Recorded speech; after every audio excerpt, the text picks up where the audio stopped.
देखिए, अपने लोग ब्लीचिंग पाउडर और खाने वाला सोडा इनके बारे में पढ़ रहे थे, लेकिन जब हम लोग बेकिंग सोडा पढ़ रहे थे, मतलब खाने वाला सोडा पढ़ रहे थे, तो उसके कुछ रासायनिक गुण और उपयोग की चर्चा नहीं हो पाई थी।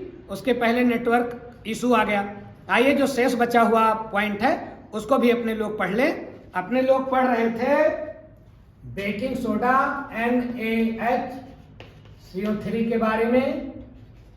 बेकिंग सोडा या फिर जिसे हम बोलते हैं सोडियम, इसका रासायनिक नाम क्या होगा? सोडियम बाइकार्बोनेट, या इसी को क्या बोलते हैं हम लोग? Sodium hydrogen carbonate. Sodium hydrogen carbonate या सोडियम बाइकार्बोनेट एक ही चीज है, या खाने वाला सोडा कह ले, बेकिंग सोडा कह ले। मैंने पहले ही आपको बताया कि सोडा आ गया, इसका मतलब उसमें Na होगा, सोडियम है तभी सोडा। तो अपने लोग जो इसके गुण की चर्चा कर रहे थे, उसमें चर्चा कर रहे थे हाइड्रोलिसिस की। हाइड्रोलिसिस क्या होता है? हाइड्रोलिसिस वो होता है जिसमें जल की मदद से किसी चीज को तोड़ा जाता है। हाइड्रोलिसिस, जल अपघटन। हाइड्रो मतलब जल और लिसिस माने तोड़ना। तो जल की मदद से अगर कोई चीज टूटे तो क्या कहलाएगी? हाइड्रोलिसिस।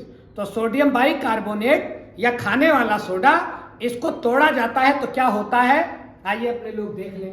देखिए, NaHCO3, इसको जब पानी के साथ तोड़ेंगे तो क्या क्या बनेगा? ये एक उत्क्रमणीय अभिक्रिया होगी। उत्क्रमणीय अभिक्रिया जानते हैं? ऐसी अभिक्रिया जो दोनों दिशाओं में होती है उसे उत्क्रमणीय अभिक्रिया कहते हैं। तो देखिए क्या बनेगा। एक तो बन जाएगा NaOH, मतलब सोडियम हाइड्रोक्साइड। क्या बनेगा? NaOH, और एक होगा H2CO3। दूसरा क्या बनेगा? H2CO3। इसको बोलते हैं कार्बोनिक एसिड। तो ये कार्बोनिक एसिड है, ये सोडियम हाइड्रोक्साइड है। कार्बोनिक एसिड और सोडियम हाइड्रोक्साइड ये कब बनेगा? जब खाने वाले सोडे का क्या कराएंगे? हाइड्रोलिसिस। हाइड्रोलिसिस मतलब जल अपघटन, मतलब जल की मदद से किसी को तोड़ दिया जाए। एक होता है ऊष्मीय अपघटन, अगर गर्म करके कोई चीज तोड़ दे तो ऊष्मीय अपघटन, जल की मदद से तोड़े, जल अपघटन। एक होता है वैद्युत अपघटन, अगर बिजली की मदद से कोई चीज तोड़े तो वैद्युत अपघटन। फिलहाल सोडियम बाइकार्बोनेट का क्या करवाते हैं? जल अपघटन, अर्थात जल की मदद से इसको तोड़ते हैं। क्या क्या बनता है? सोडियम हाइड्रोक्साइड और कार्बोनिक एसिड, मतलब क्षार भी बनता है और अम्ल भी बनता है। ये रहा भैया सोडियम कार्बोनेट का जल अपघटन। बाकी के जो इसके रासायनिक गुण हैं, गर्म करना, अम्ल के साथ रिएक्शन, इसको अपने लोगों ने पीछे वाले वीडियो में पढ़ लिया है, उसको आप देख लें। अब आता है प्रश्न कि सोडियम बाइकार्बोनेट का उपयोग क्या क्या है। तो भैया सोडियम बाइकार्बोनेट मैंने पहले ही आपको बताया कि सोडियम बाइकार्बोनेट को जब पानी में घोला जाता है ये कैसा विलयन देता है? ये क्षारीय विलयन देता है।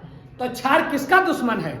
अम्ल का, मतलब अम्ल का दुश्मन है। क्षार किसको डिलीट करने का काम करता है? अम्ल को।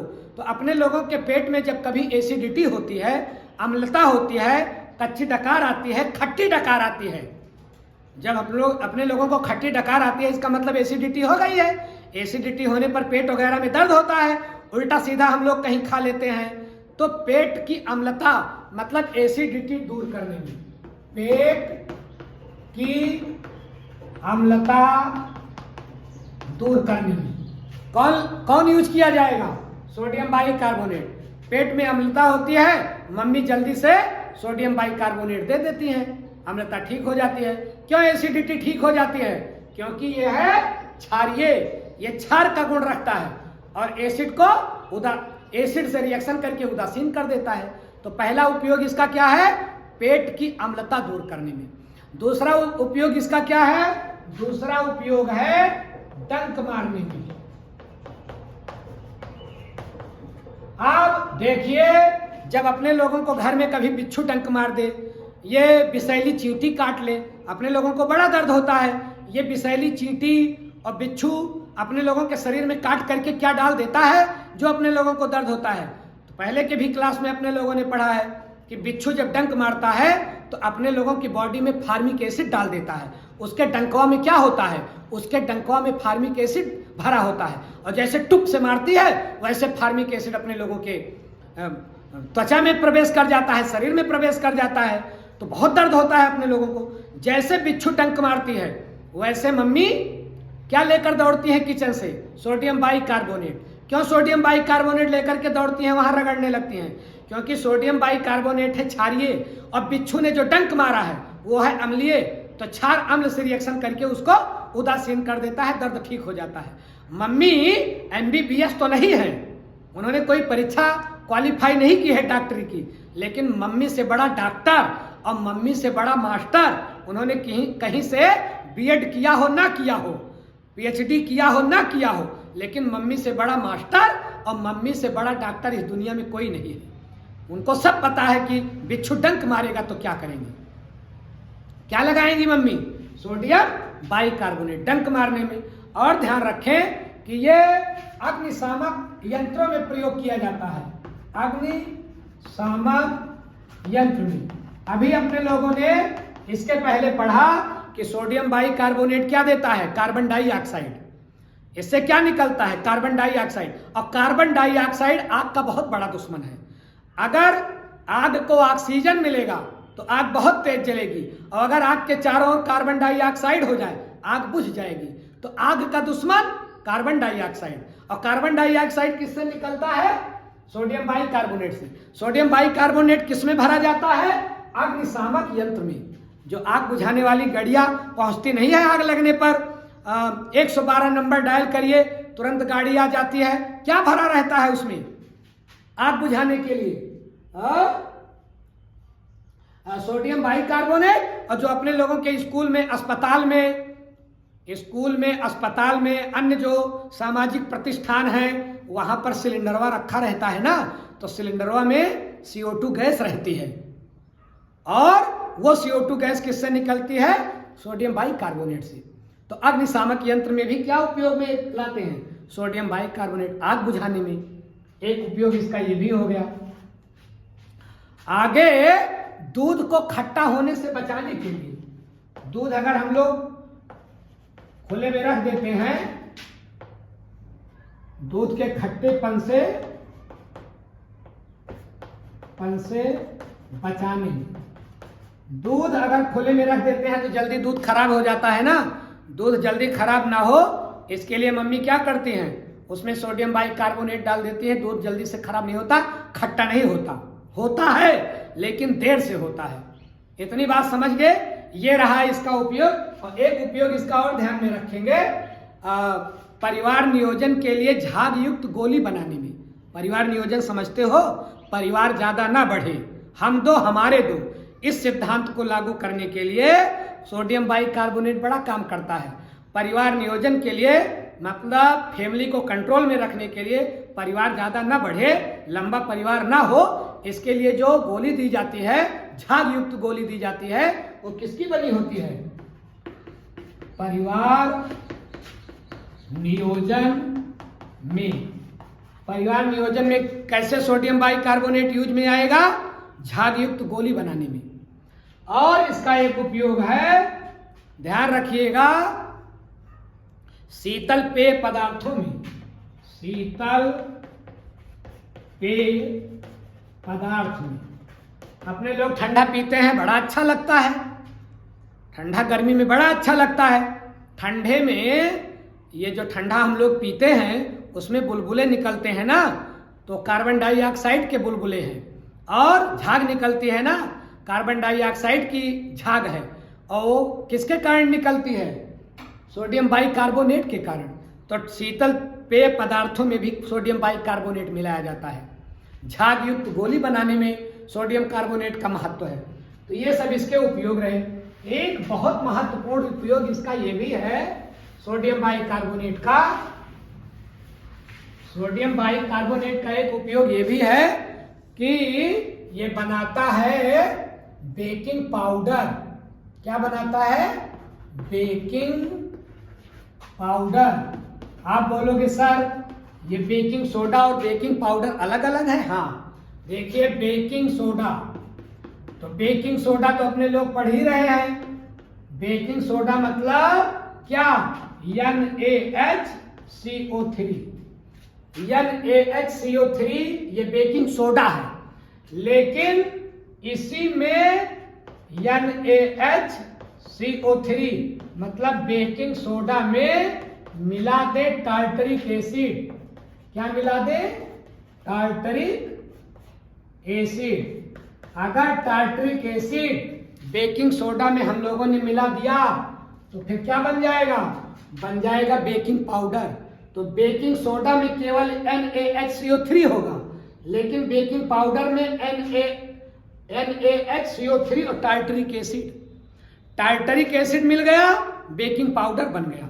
टार्टरिक एसिड निकल गया, बेकिंग सोडा बन गया। अब आप बोलोगे सर टार्टरिक एसिड कहाँ होता है? तो टार्टरिक एसिड सबसे ज्यादा किसमें पाया जाता है? इमली में। इमली का खट्टापन किसके कारण है? टार्टरिक एसिड से। और अंगूर में पाया जाता है। तो अंगूर में पाया जाने वाला एसिड टार्टरिक एसिड, इमली में पाया जाने वाला एसिड टार्टरिक एसिड। तो ये एसिड जब हम बेकिंग सोडा में मिला देते हैं तो बेकिंग पाउडर तैयार हो जाता है। तो अगर अब आपसे प्रश्न आएगा कि बेकिंग सोडा और बेकिंग पाउडर में क्या अंतर है, तो बेकिंग सोडा NaHCO3 केवल बेकिंग सोडा है, लेकिन इसी NaHCO3 में क्या मिला दे? इमली का रस मिला दे, अंगूर का रस मिला दे, तो क्या बन जाएगा? तो बन जाएगा बेकिंग पाउडर। और बेकिंग पाउडर बड़ा उपयोगी है। किसमें किसमें? बेकिंग पाउडर का उपयोग हम करते हैं ब्रेड बनाने में, ब्रेड में और डबल रोटी में। विशेष रूप से डबल रोटी अपने लोगों को खाने में बड़ी अच्छी लगती है सवेरे सवेरे चाय के साथ। ब्रेड भी बहुत अच्छा लगता है सवेरे सवेरे चाय के साथ। तो ब्रेड में छेद होता है ना, जब हम जो ब्रेड हम लोग खाते हैं उसमें थोड़ा होल होता है। तो होल किसके कारण है? बेकिंग पाउडर के से निकलने वाले CO2 के कारण। तो आपसे कभी प्रश्न पूछ ले कि ब्रेड में छिद्र क्यों होता है, तो CO2 के कारण। डबल रोटी फूलती क्यों है? डबल रोटी का फूलना CO2 के कारण। और ये CO2 कहां से मिलेगा? बेकिंग पाउडर से मिलेगा। बेकिंग पाउडर कहां से मिलेगा? बेकिंग सोडा से मिलेगा। तो बेकिंग सोडा से बनाया जाएगा बेकिंग पाउडर, बेकिंग पाउडर को मिलाया जाएगा डबल रोटी में तो डबल रोटी फूल जाएगी। बेकिंग पाउडर को मिलाया जाएगा ब्रेड में तो ब्रेड में छेद हो जाएंगे, मतलब। और ये सारी क्रिया क्यों होगी? Due to CO2, carbon dioxide के कारण। और ध्यान रखें, अपने लोगों के घर में जब मम्मी रोटी तावे पर सेकती है तो रोटी फूल जाती है। तो रोटी जब फूल जाती है तो रोटी में कौन सी गैस भर जाती है? CO2। तो रोटी फूलने का कारण CO2, रोटी फूलने का कारण CO2, ब्रेड फूलने का कारण, ब्रेड में छेद होने का कारण CO2, डबल रोटी फूलने का कारण CO2, कार्बन डाइऑक्साइड। CO2 मतलब कार्बन डाइऑक्साइड। और ये कार्बन डाइऑक्साइड कहां से निकलता है? बेकिंग पाउडर से।